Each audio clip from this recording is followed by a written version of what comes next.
Hi, today is Sunday and let's get straight into it. Today's headline reads, who was worse, Nazis or the Red Army? And we're going to talk about that from the perspective of Ukrainians. I really want to stress that this topic does not aim to minimize the crimes of the Nazi Germany, it aims to provide some light into the crimes of the Soviet army in Ukraine during the same era. Then we're going to talk about how the mobilization is definitely not happening in Russia, what surprise Ukrainians received an Orthodox Christmas from our deranged northern neighbor, and which country is likely to actually supply Ukraine with those Leopard tanks. With that, hi, my name is Yulia and you're watching the brief end of the week edition where we discuss everything that happened in and pertaining to Ukraine in the past 24 hours under 20 minutes. Let's go.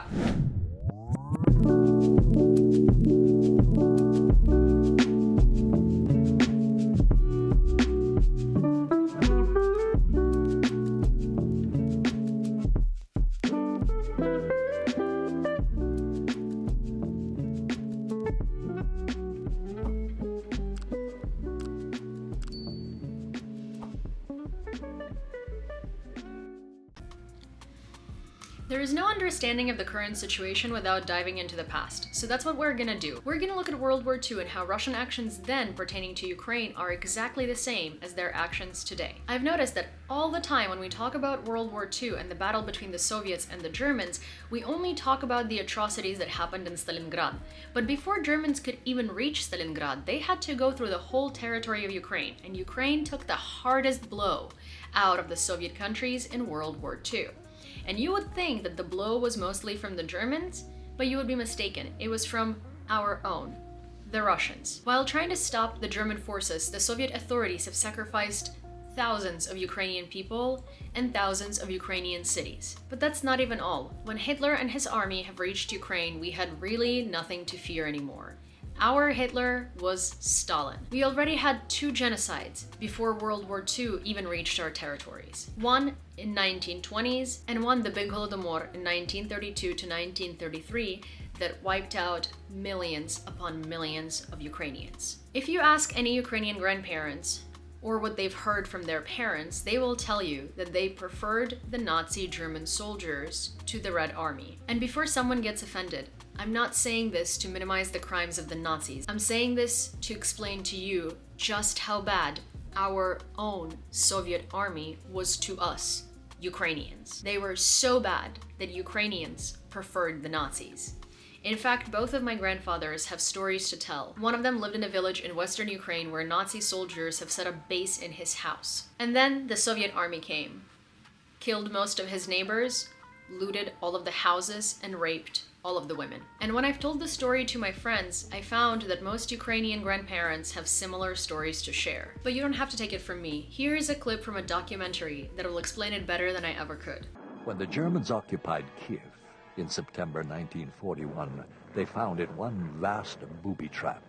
The Soviet military had planted more than 10,000 mines and began detonating remote-controlled explosives placed in hotels, broadcasting center, the central post office, even historic landmarks, including an 11th century church.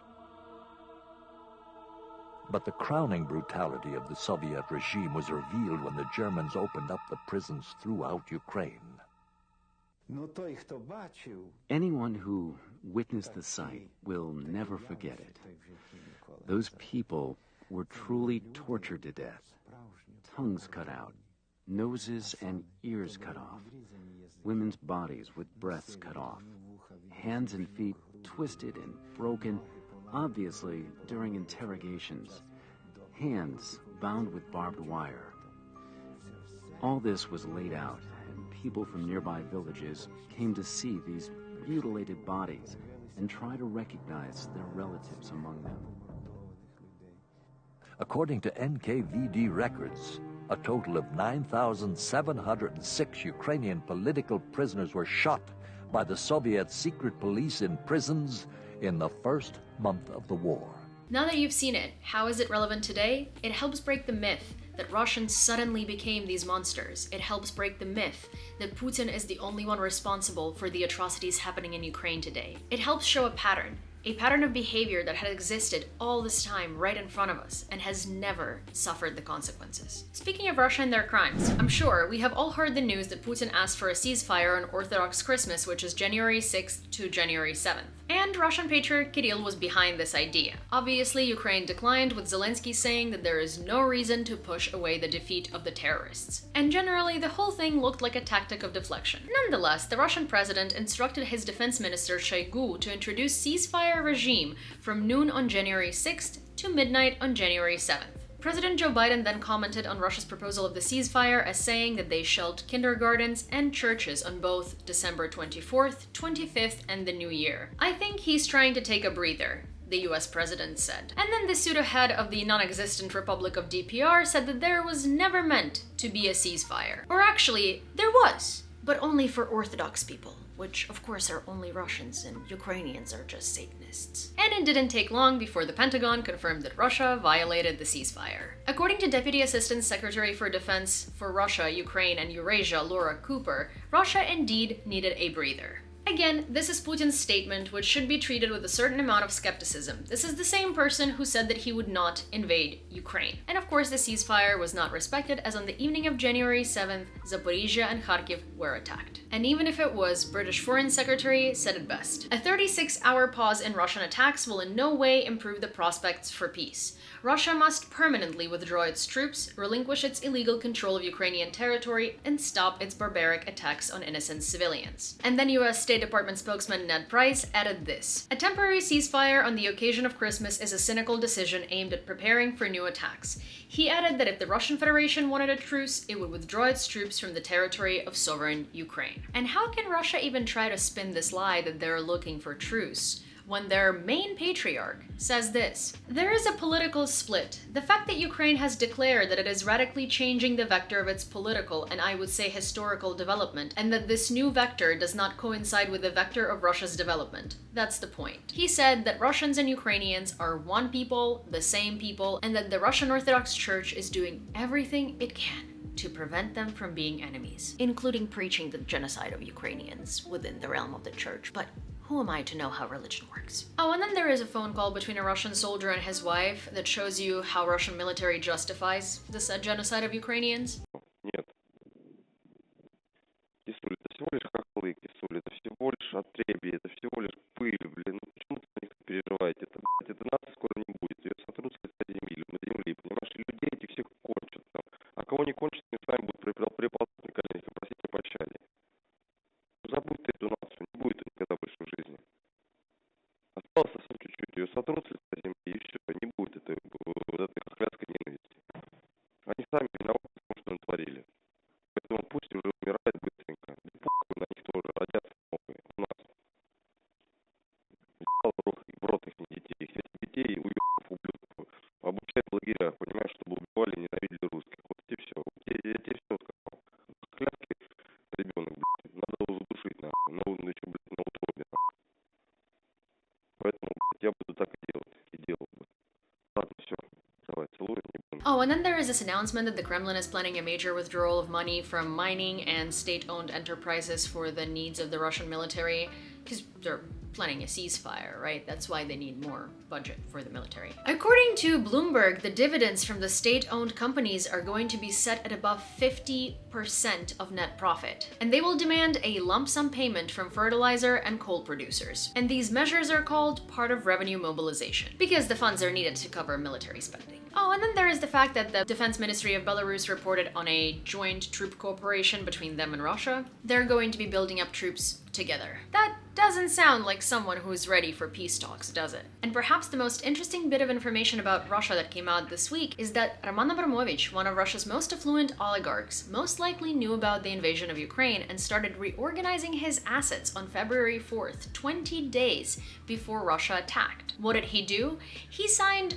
50 to 100% of his assets to his 7 children. Why? Because it's going to be harder to sanction him. And also because most of the money now resides in trusts, it's going to be much harder to freeze those assets. And on that note, let's move on to our favorite segment, Russian Madness. Here is a beautiful screen recording of a Russian wife admitting that she would like her husband to die on the front lines so she could buy herself a new car. За Путина торопишь, вот твой мужичок топит за Путина, а че он до сих пор не мобилизованный и за жопу Путина не умирает? А его еще пока не призвали. Меня призовут, я пойду, я не... Давай. Твой сам идет. У нас, подожди, у нас еще сейчас вторая мобилизация будет. будет? И ты Когда вы там что, ответы зацепите? хочешь 4 ляма получить, да? Он в черном пакете. Да, хочу. Я говорю, я хочу. Я ж тебе говорю, я ворую. Слышь, мужичок, она хочет тебя туда отправить, чтобы 4 ляма получить. Да. Я не скрываю, он в курсе, зато себе куплю машину охуенную и буду ездить и вспоминать о нем постоянно. Now, remember how I mentioned World War II? Well, here is a little history lesson for you. During that time, the wife of Winston Churchill, Baroness Clementine, brought medical equipment to hospitals in Rostov-on-Don in 1943.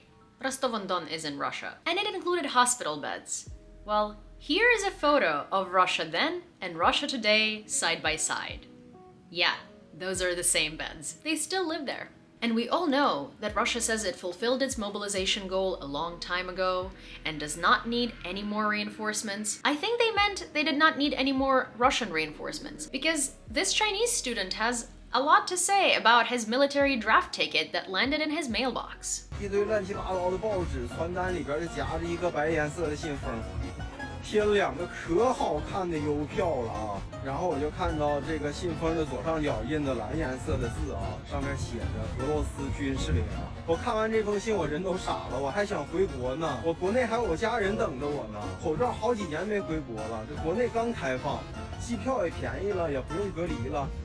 我想着回家和我家人团聚呢，我还能吃我妈给我包的饺子呢，还有不能啊，我是中国人呢，没理由争我呀，这不是说钱不钱的事儿啊。 I wonder what Xi thinks about that. Meanwhile, in Ukraine, unlike Russia, there is still no need to declare mass mobilization. According to the Minister of Defense Alexei Reznikov, we are recruiting, replenishing. There are also losses, unfortunately. We're restoring the losses of our combat brigades. We're recruiting specialists that we need for certain tasks. But today, I do not see the need for such mass mobilization. According to him, today, the Ukrainian authorities are not even using the 100% of the potential provided by the mobilization announced on February 24th, 2022 yet. Which means, even with all of the casualties, Ukraine is still doing just fine. And not only that, but our army has also rapidly risen in the ranks of the strongest militaries in the world. The analysts considered the military potential of 145 world powers, and top 20 has changed this year. Ukraine has moved up 7 spots to number 15. Russia has still kept its place of being the second strongest military in the world, and if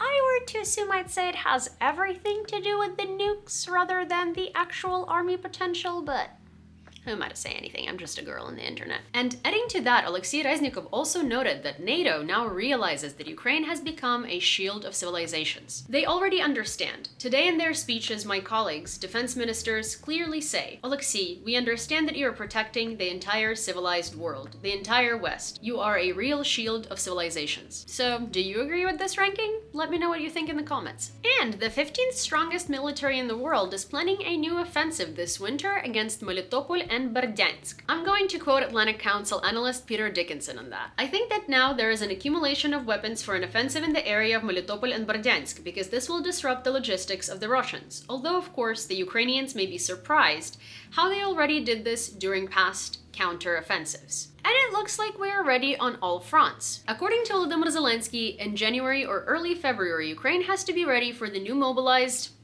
soldiers, if I can call them that, from Russia, because no matter how much they deny it, they're not going to be able to silently prepare a new wave of aggression against Ukraine and all Europe and hide their mobilization efforts. And General Alexander Pavlyuk agrees. If there is a repeated attempt by the invaders to attack Kyiv, the armed forces of Ukraine are prepared to stop them at the border with Belarus. There are several lines around Kyiv with a total length of about 1,000 kilometers. It's a serious defense system, and it will not be easy to pass through. Speaking of defenses, Ukraine has officially terminated the agreement to service Russian Satan missile systems. Yeah, you heard that right. Even though we haven't actually been servicing them, on paper, we were still obligated to, for whatever reason. The Satan is a third-generation Soviet strategic missile system, and previously it was repaired and serviced in Ukraine. During the Soviet times, the complex was also developed and produced in Ukraine as well. And while we were able to put a stop to this assist of Russian crimes in Ukraine,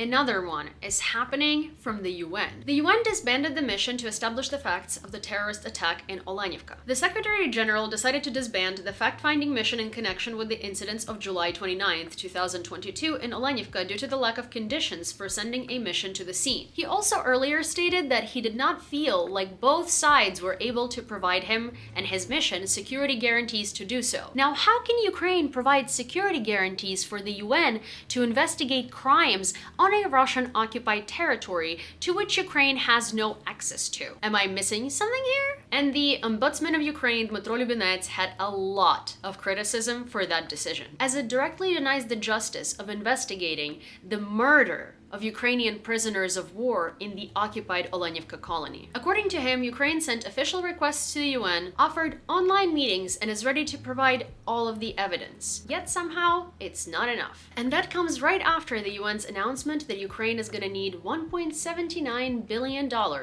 as of now to restore the war-ravaged telecommunications network. And last but not least, in somewhat non-war related news, Mikhailo Fedorov, the Minister of Digital Transformation of Ukraine, became the Digital Innovator of the Year, and the status was granted to him by the Future of Government Awards. The Digital Innovator of the Year award recognizes government officials who successfully advocate for the digitization of their countries. And that's exactly what Fedorov did to Ukraine by introducing the app called Dia. Ukrainians use this app to pay their taxes, to donate to the military, to report separatist activity. You can have all of your documents digitized in this app. You can have your signature confirmed. It's basically a one-stop shop for all things government-related documents. And it's amazing. And this is about time to remind you that we all know how the algorithm works. So if you've enjoyed this video so far and you want to help a girl out, please don't forget to give it a like, leave a comment, subscribe to my channel, and turn on all of your notifications. Thank you. Do you remember the Ukrainian HIMARS attack on a Russian base in occupied Makiivka earlier this week?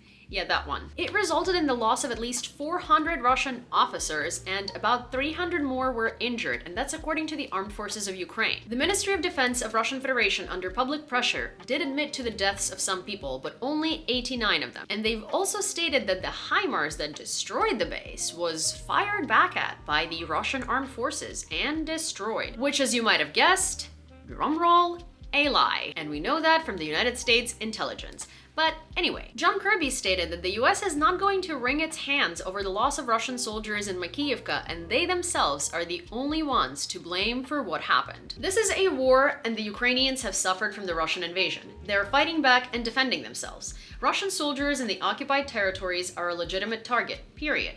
We are and will continue to provide Ukraine with the types of weapons it needs to do so, in particular including additional HIMARS systems in the future. And the White House clearly stands behind his words because they have just allocated an additional $3 billion military aid package to Ukraine. And as if that wasn't satisfying enough, the Pentagon spokesperson, Patrick Ryder, came out and announced the transfer of BMP Bradleys, which have been one of the most awaited and necessary items on the assistance list. And he describes them as not a tank, but a tank destroyer. And as if that wasn't enough for you, the US is also giving us Sea Sparrow anti-aircraft missiles for the first time. They're radar guided and used to intercept aircraft or cruise missiles, which is going to be crucial in Ukraine's defense. Oh, and for dessert, US wants to modernize Cold War munitions and transfer them to Ukraine as well. Missiles for decommissioned Hawk air defense systems will be upgraded and sent to the front.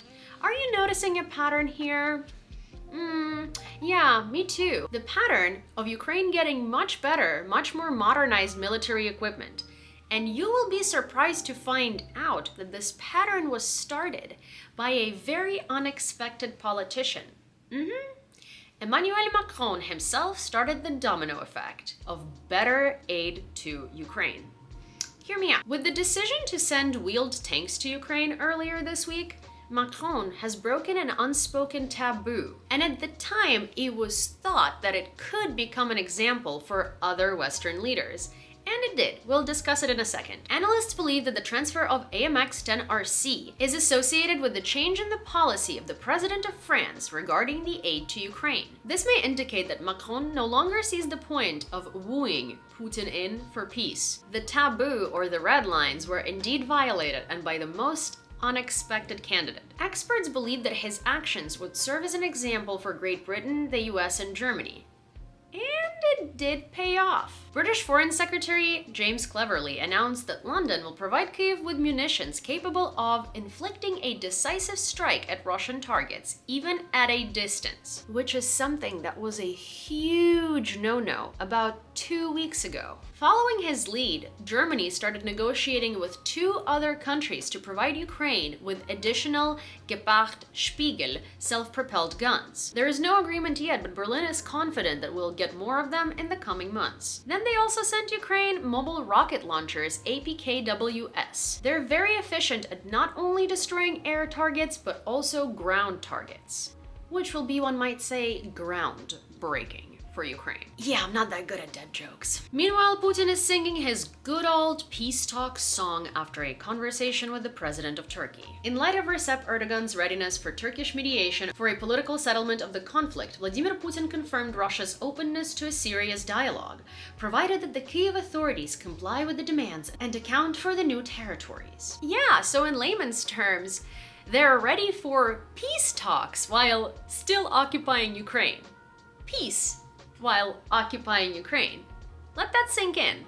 So no, they're not ready for peace talks. And actually, Berlin had the best response to it. They said that the war could be ended at any moment once Russia withdraws its troops completely out of Ukraine. We have taken note of this statement. Any cessation of hostilities contributes to the preservation of human lives. As before, the Russian Federation must completely withdraw its troops from Ukraine so that this war can be stopped at any moment. This is what we urge Russia to do. And it looks like soon they're not going to be able to defend these seized territories, because according to the DC think tank, the Institute for the Study of War, if Russia continues using the Iranian-made drones at the same intensity as they do now, they will fully run out by May 2023. The Institute also noted that Russian dependence on Iranian-made weapons is growing every day, and they're gonna want to put in more new orders. But the question is, will Iran fulfill them now that they're facing a serious threat of sanctions from the US? They seem to have declined the previous couple of attempts. Meanwhile, Ukraine has even more good news on the weapon supplies from Western partners. Poland is building a broad coalition of partners to supply the necessary weapons to Ukraine, including